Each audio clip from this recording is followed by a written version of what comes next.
नमस्कार शिक्षक मित्रों, मैं कृष्णकांत त्रिपाठी एनआईओएस के इस स्टूडियो में आपका स्वागत करता हूं। आज हम भाषा शिक्षण से संबंधित कक्षा चुनौतियों पर चर्चा करेंगे। हमारे साथ विशेषज्ञ के रूप में उपलब्ध हैं डॉक्टर पतंजलि मिश्रा, वर्धमान महावीर मुक्त विश्वविद्यालय के सहायक आचार्य। मैं मिश्रा जी का स्वागत करता हूं और मैं चाहूँगा कि इस विषय पर हमारे शिक्षकों को विस्तृत जानकारी प्रदान करें। डॉक्टर साहब बहुत बहुत धन्यवाद। बहुत ही रोचक विषय है भाषा शिक्षण की कक्ष संबंधित चुनौतियों का। और एक शिक्षक जो है विभिन्न चुनौतियों का सामना करता है कक्ष परिस्थितियों में। तो हम यह जानने और समझने की कोशिश करेंगे ठीक तरीके से कि आखिर एक शिक्षक को कक्ष की परिस्थितियों में भाषा शिक्षण को लेकर के कौन कौन सी चुनौतियों का सामना करना पड़ता है।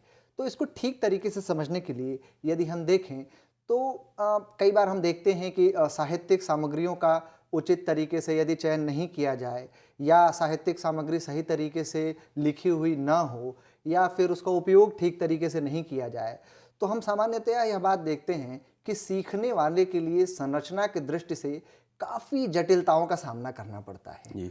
और हम यह देखते हैं कि यदि भाषा की कक्षा में व्याकरण के नियमों का पालन ठीक तरीके से नहीं किया जा रहा है तो बालकों से यह अपेक्षा करना एक तरीके से बेमानी होता है कि वे वाक्यों की संरचना अथवा शैली पर चर्चा कर पाए। तो डॉक्टर साहब ये महत्वपूर्ण है कि जब हम कोई कक्ष में हम कोई व्याकरण पढ़ा रहे हैं या हम कोई वाक्य संरचना पढ़ा रहे हैं या कोई एक शैली विशेष पर चर्चा कर रहे हैं तो उसके नियमों को और उसकी संरचना को हम ठीक तरीके से देखें और समझें।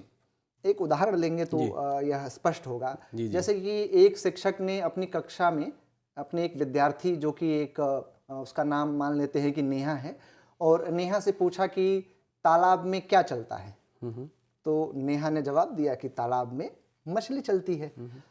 जबकि अगला प्रश्न उसी शिक्षक ने दूसरे बच्चे से किया कि जिसका नाम मान लेते हैं कि रमेश है, उससे पूछा कि क्या चलता है तालाब में। तो रमेश ने उत्तर दिया तालाब में पानी चलता है या जल चलता है। तो जब शिक्षक ने कहा कि पानी तो चलता नहीं है, पानी तो बहता है, तो रमेश को लगा कि हाँ, नेहा ज्यादा सही थी और मछली चलती है और पानी बहता है। हालांकि दोनों का तात्पर्य यही है कि एक स्थान से दूसरे स्थान तक कोई चीज जा रही है। यह एक चुनौती के रूप में कक्ष में हमारे सामने मौजूद होती हैं।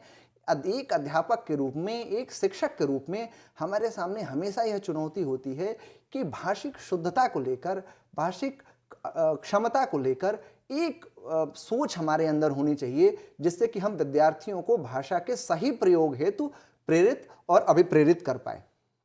दूसरी बात डॉक्टर साहब हम समझे यदि, तो हम यह बात ठीक तरीके से जान और समझ सकते हैं कि बच्चों के साथ काम करने की पहली शर्त यही है कि हम उनकी क्षमताओं पर भरोसा करें।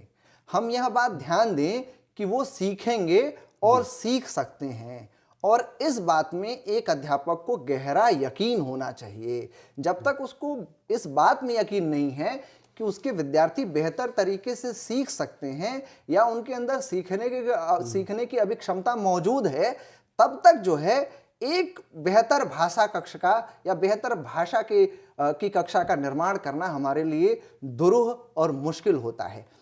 इस तरीके से हम देखते हैं कि हमेशा समय और परिस्थितियां एक जैसे नहीं होने के कारण शिक्षक को अपनी कक्षा में भाषा को पढ़ाने के लिए विभिन्न प्रकार की चुनौतियों का सामना करना पड़ता है। वह चुनौतियां कई रूपों में हो सकती हैं। वो चुनौती बहुभाषिकता के रूप में हो सकती है, बच्चों के सीखने की गति के रूप में हो सकती है, उसके मूल्यांकन के रूप में हो सकती है। तमाम तरह की चुनौतियां एक कक्ष परिस्थिति में एक अध्यापक को सामना करना पड़ सकता है। मिश्रा जी, मैं चाहूँगा कि आप इन चुनौतियों पर एक एक करके प्रकाश डालें, जिससे कि हम समझ सकें कि कौन कौन सी चुनौतियाँ हैं, किस तरह से मतलब कि हमारे शिक्षक इनको समझें और उसका निराकरण करें। जी डॉक्टर साहब, विभिन्न प्रकार की चुनौतियां हैं। यदि हम देखें तो हम लोग सामान्यतया 9 से 10 चुनौतियां इनलिस्ट कर सकते हैं इसमें कि यह कक्ष में भाषा को लेकर चुनौतियां हैं। आप जानते हैं कि NCF 2005 जब से आया है तब से बहुभाषिकता को लेकर काफ़ी बहस शुरू हुई है। हालांकि यह बहस पहले भी मौजूद थी, लेकिन एनसीएफ 2005 के आने के बाद इस बहस को बहुत मजबूती मिली है और यह माना जाने लगा है कि नहीं, मल्टीलिंगुअलिज्म जो है यह कक्षा कक्ष में बहुत महत्वपूर्ण है। उसको देखा जाना चाहिए, उसको परखा जाना चाहिए और उसका सामना किया जाना चाहिए, उससे डर के भागना नहीं चाहिए। इसको एक तरीके से स्वीकृति मिली है 2005 के बाद। पहले से इसको मतलब कि एक समस्या, जी जी जी, इसको समस्या ही माना जाता था। तो यह बात समझने की है कि बहुभाषिकता तो हमारे सामने एक चुनौती के रूप में है, लेकिन कई मायनों में वो एक अवसर भी हमारे लिए बन जाती हैं। हम पहले एक एक करके आज हम इसको चुनौती के रूप में समझने की कोशिश करते हैं। हाँ जी जी, आज हम बहुभाषिकता को चुनौती के रूप में स्वीकार करेंगे और देखेंगे कि यह किस प्रकार से चुनौती है। एकदम। इसको यदि देखें डॉक्टर साहब, तो हम यह समझते हैं कि एक शिक्षक की कक्षा में विभिन्न समुदायों से आने वाले बालकों की अपनी खुद की बोली एवं भाषा होती है।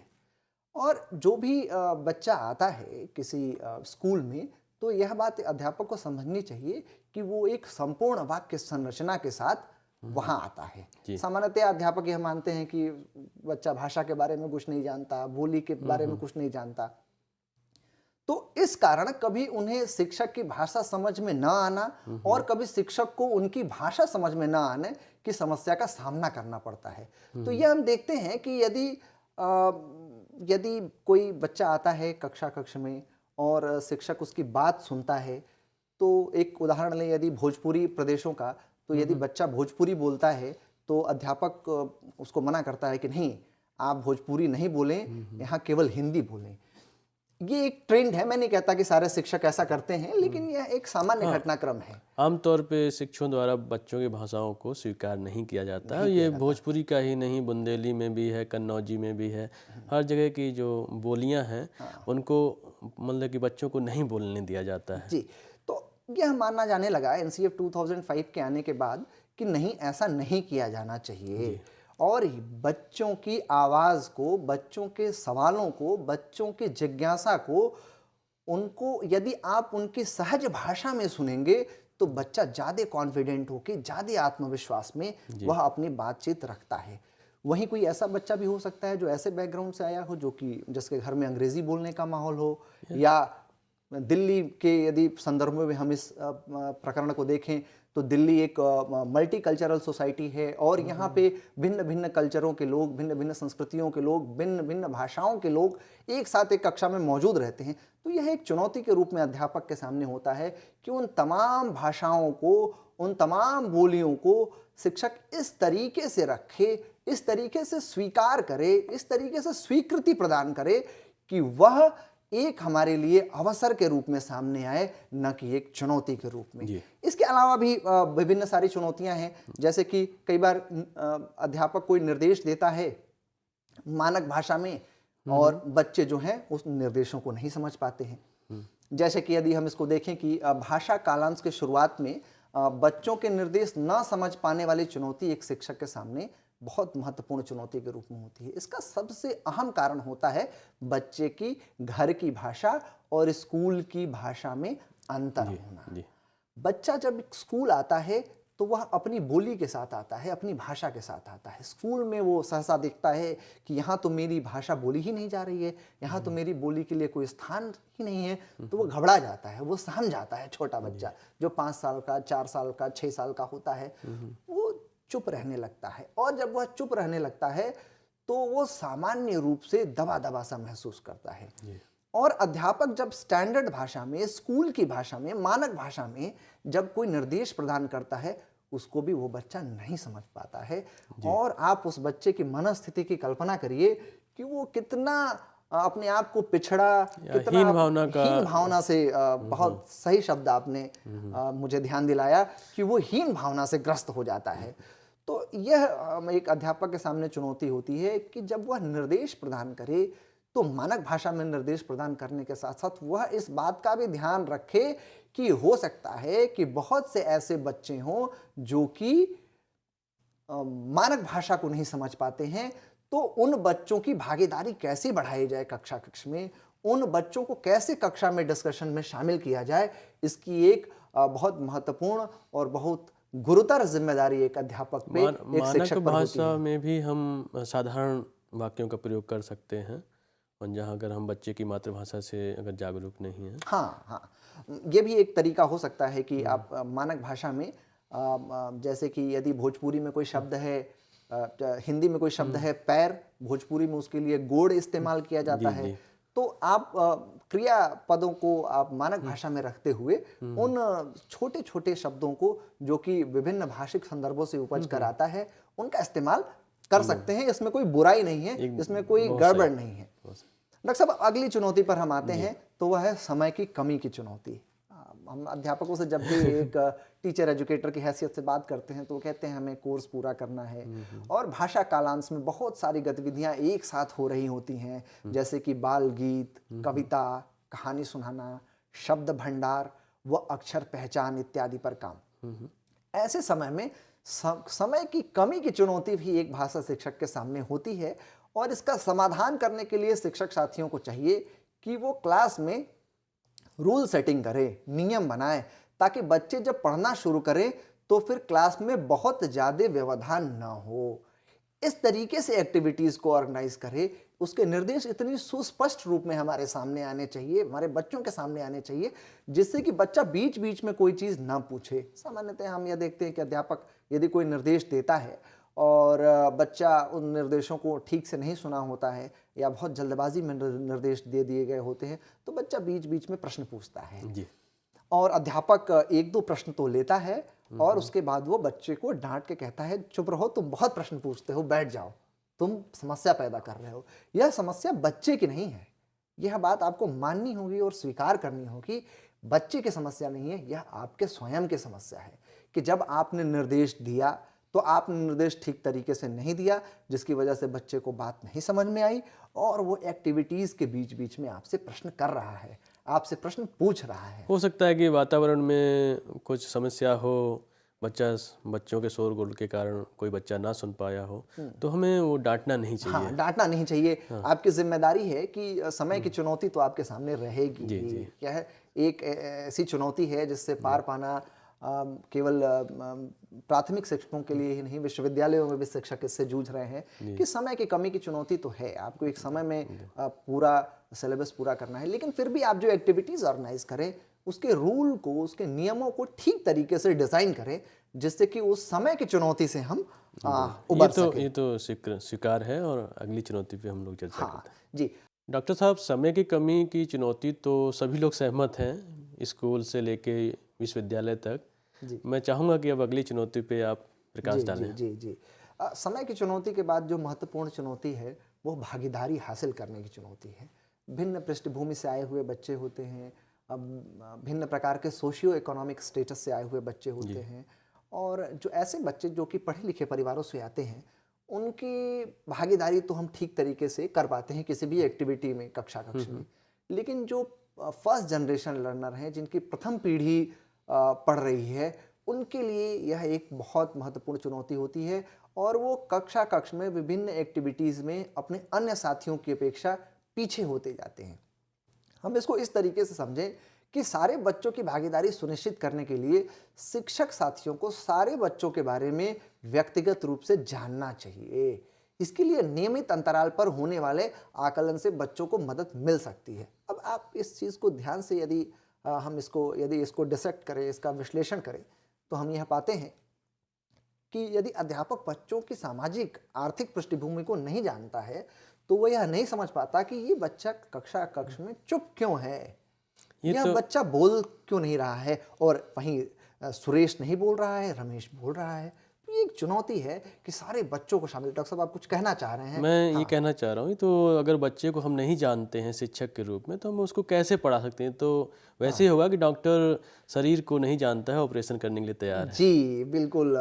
जो ये एनालॉजी है ये बहुत महत्वपूर्ण है कि डॉक्टर जो है वो रोग के बारे में नहीं जानता है, शरीर के बारे में नहीं जानता है, और वो इलाज करने चला आया है। तो एक शिक्षक की जिम्मेदारी है कि वह बच्चों की आर्थिक और सामाजिक पृष्ठभूमि को ठीक तरीके से जाने और समझें। इसके अलावा भी एक समस्या महत्वपूर्ण होती है, बच्चे के अधिगम की समस्या। कई बच्चे जो है भिन्न प्रकार के अधिगम दोषों से पीड़ित भी होते हैं। कई बच्चे पढ़ पाने में अक्षम होते हैं ठीक तरीके से, कई बच्चे लिख पाने में, जैसे हम आजकल डिसलेक्सिया, डिसग्राफिया, अग्राफिया के टर्म देते जी, हैं, जी।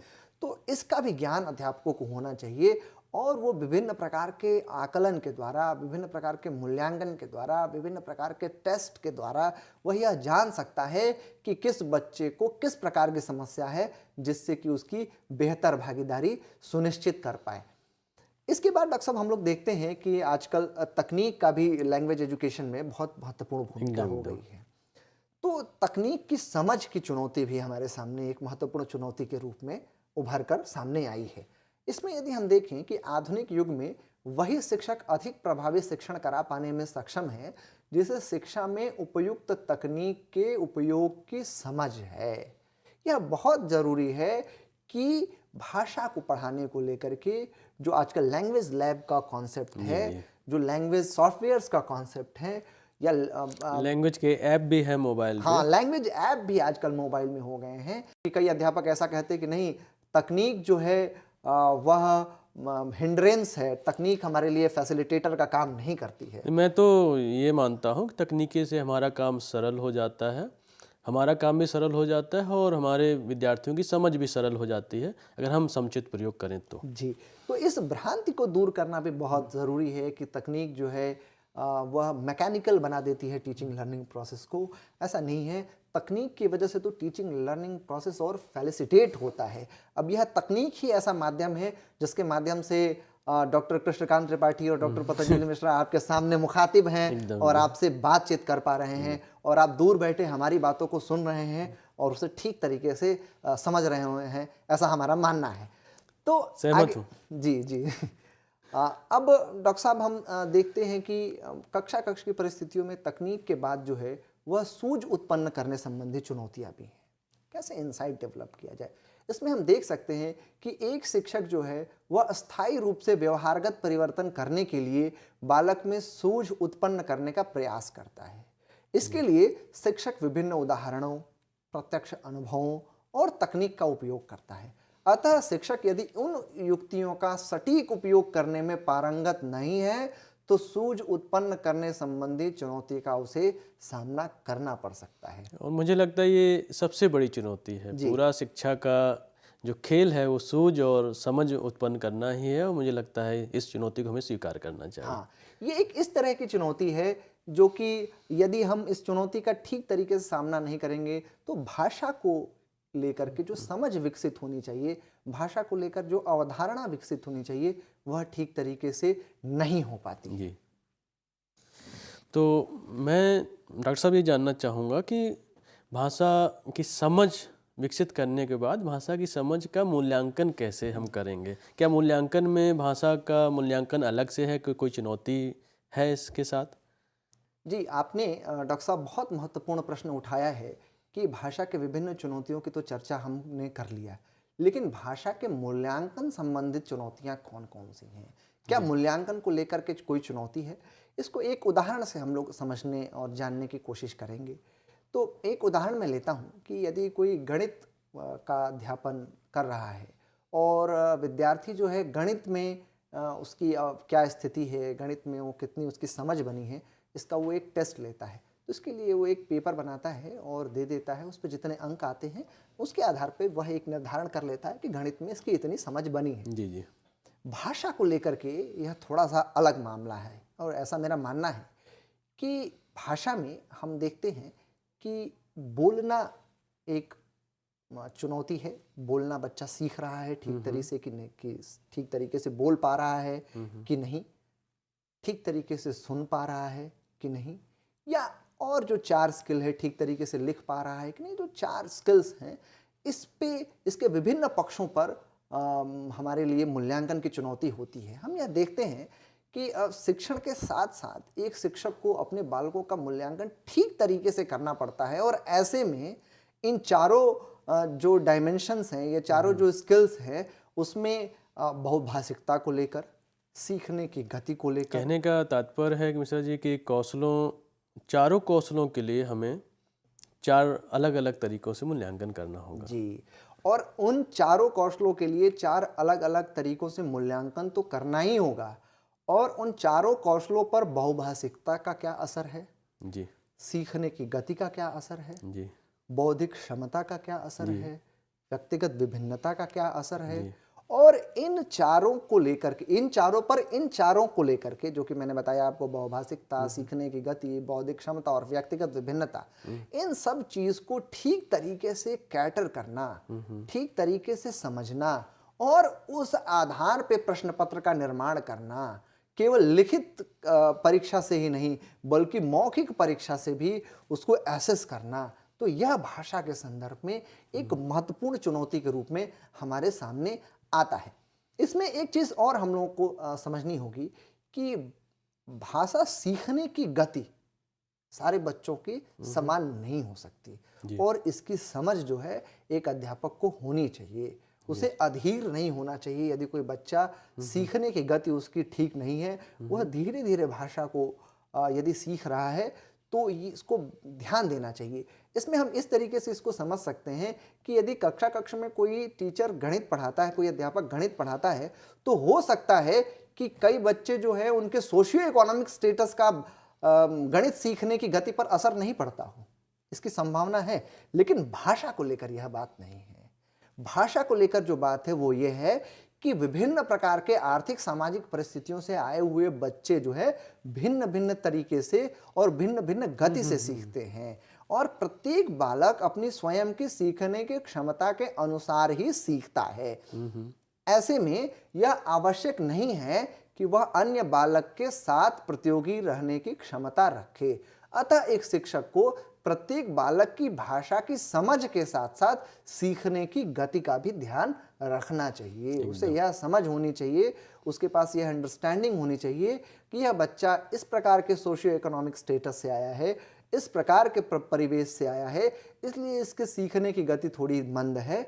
यदि हम इसको आरामदायक माहौल देंगे, कंफर्टेबल माहौल देंगे, तो उसकी जो उपलब्धि है वो बेहतर हो सकती है। इसकी प्रबल संभावना है। आगे हम देखते हैं कि लैंगिक विषमता भी एक महत्वपूर्ण चुनौती के रूप में। लैंगिक विषमता भाषा में कैसे असर डालती है मिश्रा जी? ये एक नया विषय लगता है। लैंगिक विषमता जो है वो एक महत्वपूर्ण चुनौती के रूप में हमने आइडेंटिफाई किया है और विभिन्न दस्तावेज 2000 से ही जो नेशनल करिकुलम फ्रेमवर्क्स आए 2005 में या फिर 2009 में NCFT 2009 national curriculum framework for teacher education, ये सारे दस्तावेज जो आए, इन सब दस्तावेजों में यह बात प्रमुखता से रखी गई कि जेंडर जो है वो एक महत्वपूर्ण चीज़ है और जेंडर को हमें कक्ष की परिस्थितियों में ध्यान रखना चाहिए। सामान्यतया हम यह देखते हैं कि कक्षा में भाषा का शिक्षण कराते समय वाक्यों के निर्माण के दौरान लैंगिक समानता को ध्यान में अध्यापक नहीं रखते हैं और वाक्यों का निर्माण इस प्रकार से करते हैं जो कि मेल डोमिनेंट होता है। जैसे इसको इस तरीके से हम समझें कि कई बार कक्षा में पढ़ाते समय हम यह उदाहरण देते हैं कि राम जो है स्कूल जाता है, सीता झाड़ू लगाती है। क्यों राम स्कूल जाता है और सीता झाड़ू लगाती है? इस तरीके के उदाहरणों का क्या मतलब है? और कक्षा में क्या इसकी हमें चिंता नहीं करनी चाहिए कि राम स्कूल जाता है, सीता झाड़ू लगाती है, यह एक जेंडर स्टीरियोटाइप है? ये तो समस्त शिक्षा व्यवस्था के लिए ही एक कारण है। हाँ, इसमें यह बात हमें समझनी होगी कि जब भी आप कक्ष में उदाहरण दें, ऐसे उदाहरणों को देते वक्त यह ध्यान रखें कि आप लैंग्वेज स्टीरियोटाइप ना हो और लैंग्वेज की विभिन्नताओं को, लैंग्वेज के इनोसेंस को और लैंग्वेज के स्ट्रक्चर को ध्यान में रखकर आप ज़्यादा से ज़्यादा निरपेक्ष हों। और यह बात हमें ठीक तरीके से समझनी होगी कि यदि लैंगिक विषमता को लेकर के, यदि जेंडर डिस्पैरिटी को लेकर के हम जरा सी भी गलती करते हैं या बालक या बालिका में भेदभाव करते हैं या किसी प्रकार का लैंगिक मजाक करते हैं, कई बार कक्षा में हम लोग पढ़ाते वक्त हंसी मजाक का माहौल बनाते हैं। प्रारंभिक कक्षाओं में तो यह बेहद ज़रूरी है कि एक अध्यापक जो है वो बच्चों को इंगेज रखने के लिए बहुत सारे चुटकुले, गीत, कहानियाँ, यह तमाम चीज़ें सुनाता है। एक मैं उदाहरण इसमें लेना चाहूँगा, मुझे अचानक एक उदाहरण याद आया कि एक बहुत पहले से कविता हम लोग सुनते आ रहे हैं, तितली उड़ी, बस में चढ़ी, ड्राइवर ने कहा आओ मेरे पास, तितली बोली हट बदमाश। तो क्या यह लैंगिक विषमता की ओर, एक लैंगिक स्टीरियोटाइप की तरफ इंगित करती हुई कविता नहीं दिखती है? एकदम क्या दिखती इस तरीके की कविताओं को कक्षा कक्ष में विशेषकर सामान्य और छोटी कक्षाओं में, प्राथमिक कक्षाओं में क्या इस तरह की कविताओं का इस्तेमाल करना चाहिए? यह एक हमारे सामने प्रश्न के रूप में आज खड़ा है। मैं मिश्रा जी आपका धन्यवाद करना चाहूँगा कि आपने इतने अच्छे तरीके से भाषा शिक्षण से संबंधित कक्षागत चुनौतियों पर प्रकाश डाला। इसके लिए आपका बहुत बहुत आभार। और मैं चाहूँगा कि हमारे शिक्षक मित्र जो हैं उनके लिए आप फिर से आएँ और उनके लिए कुछ नए विषय पे चर्चा करें। धन्यवाद। बहुत बहुत धन्यवाद और शिक्षार्थियों का आभार।